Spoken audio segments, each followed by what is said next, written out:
Не само од македонската навигација, туку и од лотарија и од МЕПСО владата позајмила пари за да го враќа кредитот на кинеската банка за патиштата, но средствата и ним ќе им бидат вратени во август, посочи премиерот Мицковски одговарајќи на новинарско прашање во врска со оние 7 милиони евра за кои на владина седница го задолжи јавното претпријатие за државни патишта да ги позајми од МНАФ краткорочно без камата со рок до 30 ноември 2026. Премиерот вели, тоа било нормална вообичаена процедура, како и во повеќе наврати во минатото. Не се само од македонската навигација, таму имаме средства и од лотарија, имаме средства и од МЕПСО и собствени средства на јавното претпријатие за државни патишта.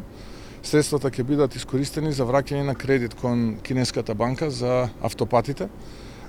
И истите тие средства во месец август ќе бидат вратени на компаниите. Значи се прави само вообичаена процедура која што многу пати во минатото се правила, така што во август месец тие средства ќе бидат вратени и кај МНАФ, и кај, односно македонска навигација, и кај Лотарија на Македонија, и кај МЕПСО.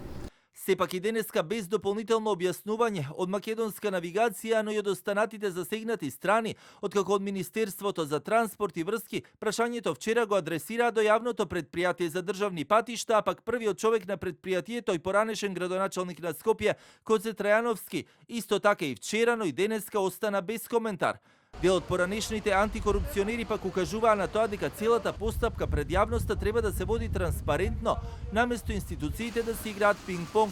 И вчера во краток разговор за телевизија 24 поранешната председателка на антикорупцијска Билјана Ивановска посочи дека мора да се води сметка за да не се добие погрешен впечаток во јавноста, особено кога се дава државна помош под поволни услови, а во конкретниот случај не смее да се занемари и консултацијата со меѓународниот фактор, бидејќи МНАФ, доколку донесе одлука да позајми пари, затоа мора да ги информира и Евроконтрол и Европската банка за обнова и развој, од каде МНАФ пак има земено кредит за опремување и модернизација.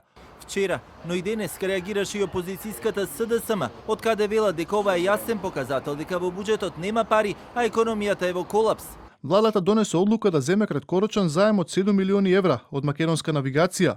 Ова е уште еден јасен доказ дека во буџетот нема пари. Затоа Христијан Мицковски со денови бараше алиби за предвремени избори, но не можеше да се извлече од реконструкцијата на владата, затоа што тоа би било директно признание дека работите се распаѓаат.